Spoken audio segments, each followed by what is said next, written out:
Hello there. Welcome to week number 4. Hopefully, this last 3 weeks have been pretty easy for you. If I don't reply to your email right away, I am sorry. Just understand I have a lot of different jobs hats that I wear, and I'm not ignoring you. One thing that was kind of brought up that kind of makes a lot of sense to me is quizzes. One attempt on the quizzes, no time, so you can use the book. You can shoot out, have them open as you watch these videos, and kind of work through it like that. They're not supposed to be hard or tricky or confusing. But let's say you do get a score on a quiz where you're like, oh, I don't like this. Works for me. It happens. So, what I'm going to have you do, if you want me to give you some points back, look at the questions you missed. Explain to me what the right answer is, why that's the right answer. Just kind of put in that little work in there to prove to me you do know the right answer and willing to earn those points back. And I will gladly give you some. That's the only little business logistics I want to take care of before we jump into right there. As you can see by this map, we are in Asia. And most importantly, with Asia, the big civilizations we're going to talk about are China, Korea, and Japan. So we're going to be focusing more in this area of Asia, boom, than anywhere else. But still, there's plenty of stuff there that you can look at, research, and dive into. China, as you can see, its geography provides a very big diversity of life. And they divided those into natural regions, and that's kind of why China developed differently. The isolation of the different places really allowed the people to be all ancient Chinese, but also very different in the sense that they grew differently. You can't just easily walk from one province to another. It was like the diversity of the giant geography, the mountains, the rivers, and all that provided the natural barriers. And two things that really provided life for this region are the Yellow and Yangtze rivers. The Yellow and the Yangtze rivers flow kind of like right there and there. And that is where the Chinese civilization basically starts. In early Chinese history, bones were pretty important. They used bones for religious purposes, fortune telling, oracle bones were the ones, and writing on.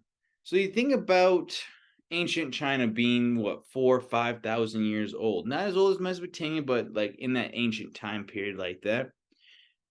The paper, like any type of papery thing, one wasn't invented, two would disintegrate pretty easily. So that's where they wrote on the bones, they etched in them, and that kind of provided a lot of solutions to us today because we were able to translate some of what ancient China was.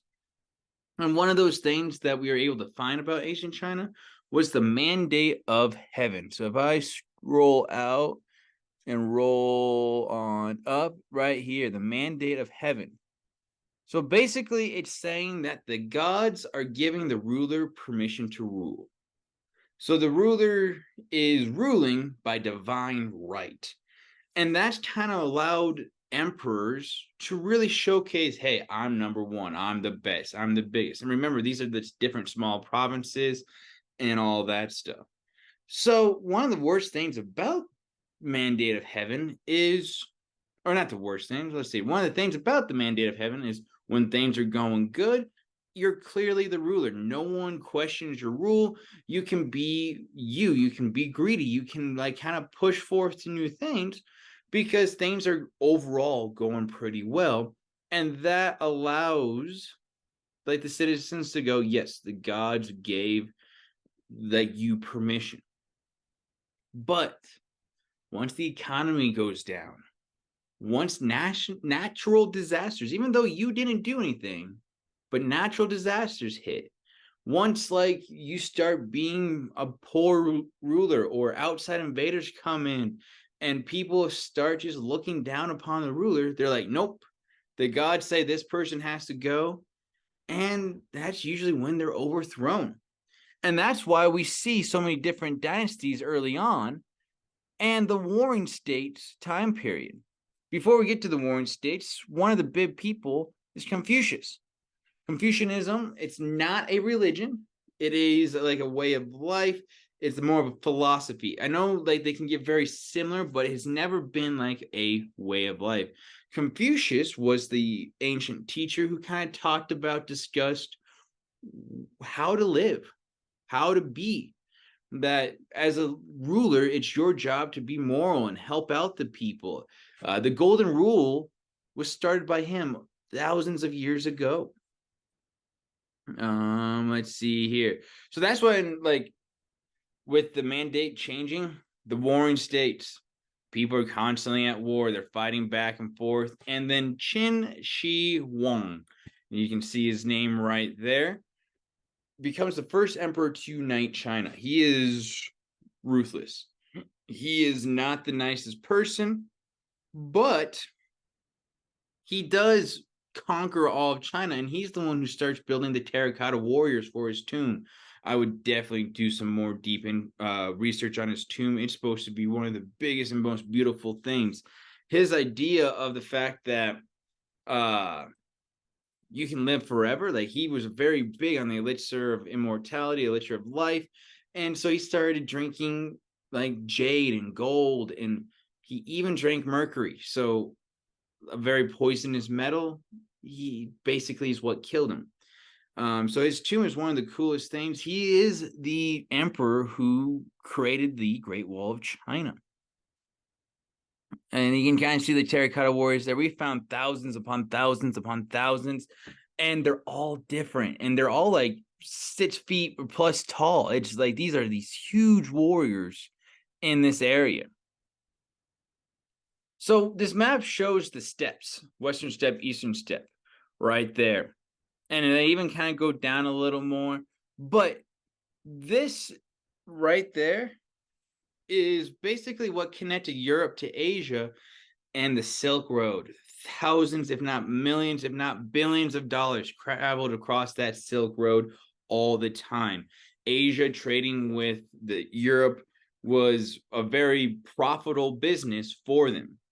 Well, the main civilization that lived there was the Mongols, Mongolia.